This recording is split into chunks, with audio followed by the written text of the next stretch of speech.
Good afternoon, everyone. I'm Assistant Sheriff Andrew Walsh, and I'm here to brief you on the additional details as we know them today regarding the officer-involved shooting that occurred on Monday, March 28th, 2022. This is officer-involved shooting number 5 for this year, and it's the third fatal officer-involved shooting we've had so far this year. At this time last year, we had 3 officer-involved shootings, one of which was fatal. This event was initiated as a burglary in progress call at 5:22 p.m. on March 28th, 2022. And the officer-involved shooting occurred in the 2000 block of Palm Street, which is a mobile home park located in Las Vegas, Nevada, 89101, and this is in the confines of the downtown area command. And you can see this neighborhood and this area depicted on the map on the screen to my left. There were 3 officers involved in this incident. The first officer is Officer James Villarreal. Officer Villarreal is 27 years old, and he's been with the LVM PD since 2019. In this incident, Officer Villarreal was armed with a BCM AR-15 .223 caliber rifle that was equipped with a tactical light and optics, and the investigation revealed that Officer Villarreal fired 4 rounds during this incident. The second officer is Officer Jonathan Cole. Officer Cole is 25 years old, and he's been with the LVM PD since 2019. In this incident, Officer Cole was armed with a CZP-09 9mm handgun that was equipped with a tactical light, and the investigation revealed that Officer Cole fired 3 rounds during this incident. The third officer involved in this incident is Officer Bo Cooley. Officer Cooley is 31 years old and has been with the LVM PD since 2019. And in this incident, Officer Cooley was armed with a Glock 17 9mm handgun that was equipped with a tactical light, and the investigation revealed that Officer Cooley fired 4 rounds during this incident. All 3 of these officers are assigned to the Downtown Area Command, which is within the Tourist Safety Division. In this event, the suspect was identified as Michael Allensworth. Mr. Allensworth was 41 years old. He was a white male adult. He was 6 feet tall, and he weighed approximately 220 pounds. And you can see his photograph on the screen to my left. The investigation into this incident revealed that Allensworth was armed with a K Model 314 starter pistol, and during this event, Mr. Allensworth did not fire any rounds at the officers.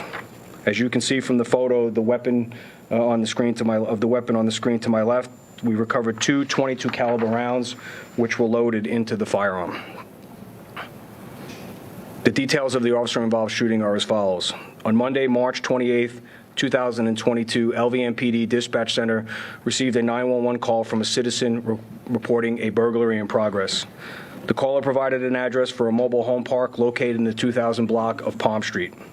The call taker was advised that the suspect, who was later identified as Michael Allensworth, was armed with a firearm and that he had pointed the gun at the person reporting.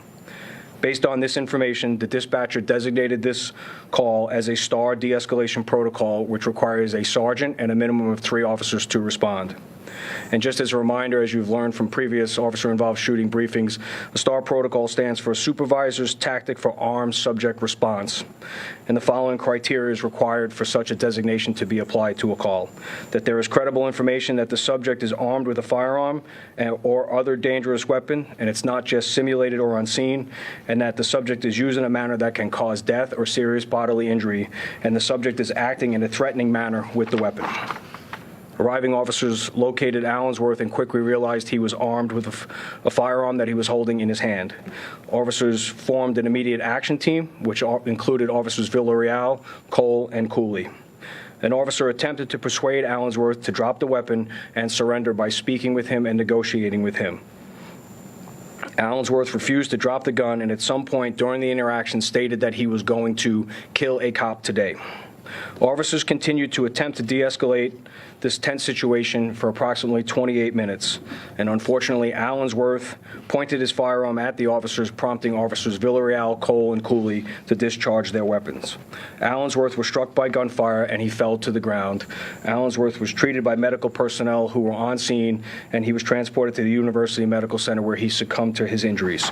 And now we're going to play some body-worn camera footage from this incident.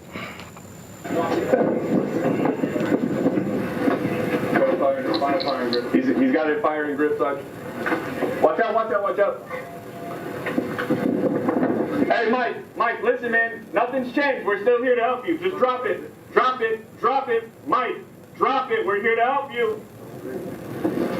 Mike, set that gun down. Mike, set it down. Set it down. Mike, we're here to help you. Put the gun down. And that's a slow motion image of the suspect in this case raising the firearm and pointing it in directions of the officers. And that concludes our briefing. Denise? Did that suspect have any connection to that park? Some neighbors had said he lived there. Did he used to live in that particular mobile home park, or? Yeah, he lived in that mobile home park in a different trailer. Do you have any connection to that residence, though? Did those people know him? No. They knew who he was from the mobile home park, we believe, but he wasn't a resident of the trailer that he was burglarized. The homeowner of the trailer that was burglarized knew who he was from the park. Yes. Were there the shots that the officers fired? Did they hit any nearby modulars or? Yes. trailers? Yes. Was anybody else in the trailer where the burglary was happening? No. And nobody other than the suspect in this case was struck by gunfire. Was he on any drugs or alcohol? That will be determined by the coroner's toxicology report when that's available, and that typically takes 6 to 8 weeks for us to get that result. Is there any idea with the burglary what he was trying to get at that house? So the investigation into that's still ongoing, but I will tell you that what we have learned from speaking with the homeowner of the trailer that was burglarized is that there had been an interaction the day before, and it appears that Allensworth came back to the trailer the next day to have a confrontation with the homeowner of the trailer that was being burglarized. The gun that he had, is that designed to fire bullets, or is that designed for a trap, like to start a race? No, it's a starter pistol, and that's what's unique about this case is that he had actually jammed 2 .22 caliber rounds into the cylinder, which typically holds blanks. So he knew when he pointed that he couldn't do anything with it. Yeah, we're not going to test it to see if it would fire. Obviously, that would be very dangerous. From speaking to some firearms experts, we believe it probably would have exploded had he pulled the trigger and caused himself some serious injuries. All right. Thank you very much.